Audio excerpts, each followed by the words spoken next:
are still reading Alone, Growing Up in Alexandria, and we are still reading chapter 8, which is titled Lebu the Entrepreneur. So we are now getting into Lebu the Entrepreneur. Enough of the setting the tone, enough of my working career. Now we get into the crux of it. And as I was preparing, reading this very, very small passage, I realized just how much, just a few sentences carry so much. And this is the beauty and the benefit of looking back. You know, I look back at what I've written here, and I realize that I have written it in the mindset of someone who was in her mid-30s and someone who was a debut, memoir writer, and someone who had an editor that was adamant that let's make it as short and crisp as possible. You cannot be writing very bulky stories and giving us story after story when no one knows you. Write enough to get people enticed, enough truth to get people like so drawn to this and wanting more, and then maybe you can make a sequel. And I did make a sequel, but I realized that even in book 2, growing up in book 2, From Hustling to Healing, I could have beefed up this part. And I mean, this for me is material for going forward, for maybe when I do the final installment, the third and final installment of the Alones, I will beef up on this because this is just absolute jam. And I realized that it was really just a taste. It was just a taste of it. So you'll see what the taste is, and then I will just reflect a little bit on it because wow, wow. Okay, so let us read. Glasses. Okay. Geez, this is it's a lot, but it's going to be, I'm going to read 1.5 page and I'm going to reflect, but you will see what I mean when I say it's a lot. In 2002, I decided to start my own business after just 2 years. I think it was slightly long. It wasn't just 2 years. It was, I think, nearly 3 years, actually. After just 2 years of working for a stable construction and furniture manufacturing firm, oh my word, they were just up in Primrose, no, not Primrose, in Border Edenvale, Germiston. And those days I used to live in was I in Yeovil, and soon I moved to Edenvale, to Dowatland, the posh suburbs. My life was starting to become a little bit more stable. Because I mean, for someone who has been hopping, working 6 months here, 8 months there, temping, getting into all sorts of things, getting into BEE deals or BEE meetings, working for nearly 3 years for a construction firm steadily, that was stability. And I think that was for the first time that I felt stable. Okay. It was a stable construction and furniture manufacturing firm. It was a good company. I was one of the top salespeople. Yeah, I was a sales rep, sales business development. And I had a company car, I had perks, there was a petrol card. There was a stability that I had not had in any of the companies that I worked for. And I guess what I also loved was that when you're a salesperson, you are not stuck in the office, you're on the road. And that I loved, that I absolutely loved.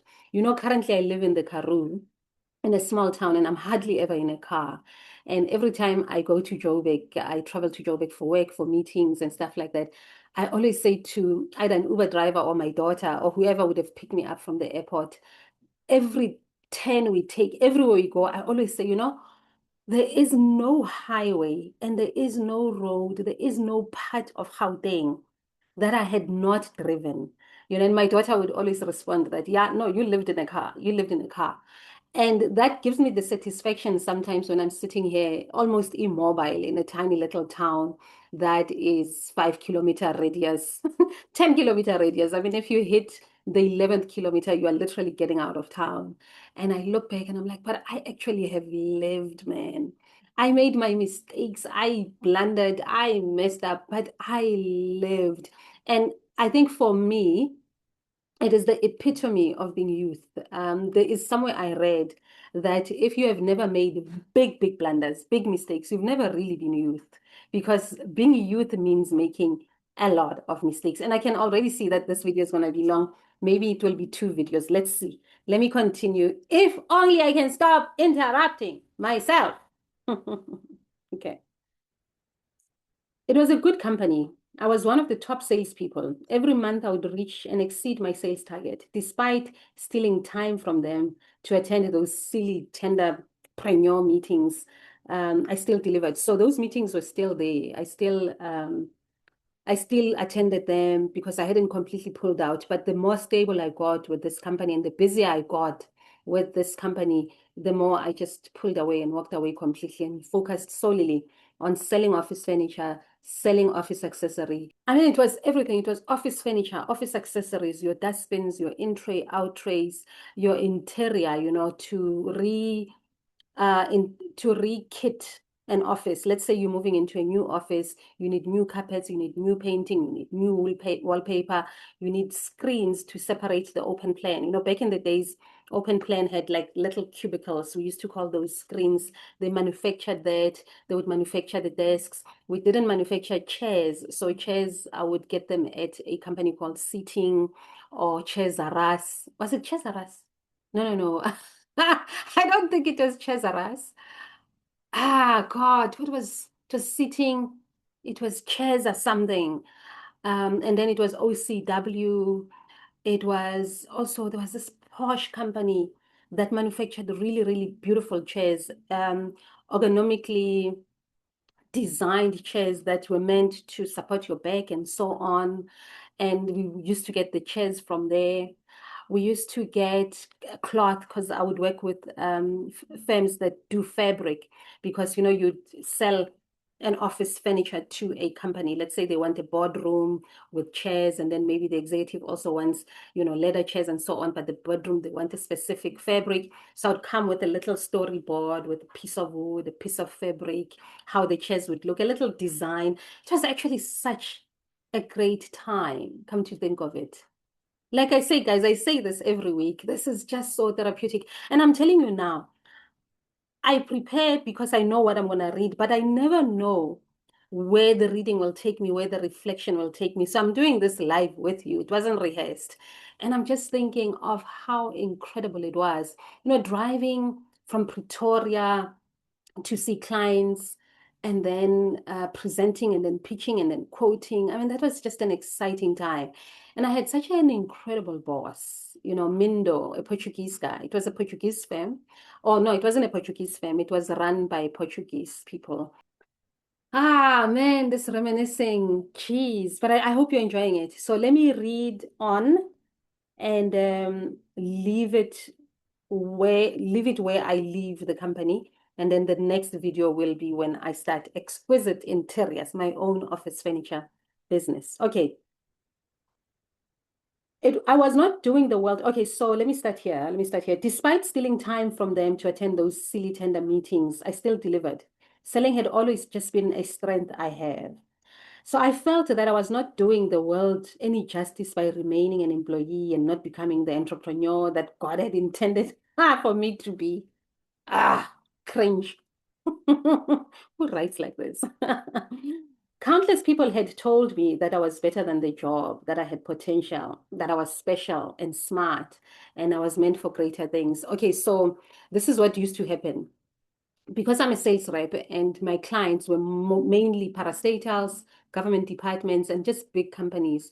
And I was young and really vibrant. And you can just imagine Lebo at 26, Lebo 24, 25, 26, really go getter, lots of energy. So wherever I would go, the first shock would be, oh, this tiny little girl. Yeah, and I sales rep thing. And I would have product knowledge. I would know what I'm doing. I would be intuitive. I'll be very salesman-y. And, a lot of people, some were obviously trying to be all fresh with me. I know that. I know men. I know how men work. But, many of them were like, yeah, you could actually do this on your own. And BEE then was still on the cards. I mean, I think there was an energy in the air about Black people getting into business. And, I would often get questions like, is this your business? Like, no, no, no, it is I'm working, but I'm thinking of it. And I will never forget this one guy. Again, no names. He worked for a very big state-owned entity in the local government space. So, Bobo Joburg Water, City Power, City Parks, Sonatse, because I used to supply a lot of furniture for those. One of them, they said to me, Lebo, if you were to start your own business tomorrow, I promise you most of the deals will go to you. Not because he was being fresh with me, but because for them in supply chain, in procurement, it meant something for them to be giving business to Black people. So for better or worse, he had good intentions and he wanted to help me and he wanted to help himself, in terms of if we give business to Black people, we would be, there's a scorecard probably that meant something. And I remember he was the main guy who every time I would supply something in their offices, he'd be the one that says, you should start your own business. You really should consider it. Or at least register, hey, when you are ready, you can go, but you really need to do that. So he was a big, big push around me starting the business. And I suppose I needed him because, entrepreneurship became a home for me, even in its ups and downs, even in its challenges. Okay. So my ego was boosted almost every day. My existing clients at that firm, so born about, ne? My existing clients at that firm promised to support me if I were to start my own business.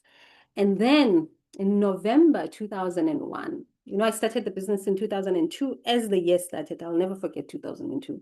But in November 2001, I resigned from that company in the most careless of ways, which I later discovered had hurt and offended my boss, my former boss, so much. He was the one who had been the kindest to me in my entire working career and with whom I had a rewarding working relationship. Incidentally, this was the only company where I worked for just more than 2 years. I mean, once again, still those wet behind the ears, rookie, um, not too grounded, young star youth mentality of thinking you are the best thing since sliced bread. And I really thought that by news, because I mean, you would go to these meetings, you'd listen to people and like, they're using you. You are the one that are bringing them business. We're giving business to you. You just happen to be attached to a company. I mean, that's what they would say, the clients. Like, "Oh, yeah, no, no, no. But you baba jaka wena," and so on. Not understanding that for a company to be standing for that long, because that company was not standing because of me. I did not find them taking. I found them standing. They employed me. They taught me everything I knew about furniture, about construction, about interiors, about what it means. I mean, I used to be that sales rep that would travel with a tape. And then, if someone says, no, I need furniture, this and that, and I would measure the room. And I'd be like, okay, it's 3 square meters by 4 square meters. It's large enough. We could put the table here. I had that technical mindset because of that organization. So when you don't know what you don't know, as a young person thinking entrepreneurship is sales, I mean, sales is a big part of it, but there's a big difference between starting a business and being a great salesperson, which is something I later learned when I started Exquisite Interiors. But yeah, I was pumped a lot. And I don't want to blame other people because obviously the decision was mine. I also leapt it up and I thought, yeah, no, it's say to Black women are getting into business. And you'd recall also those days, there was a big rise in great women doing great things. Women are becoming entrepreneurs.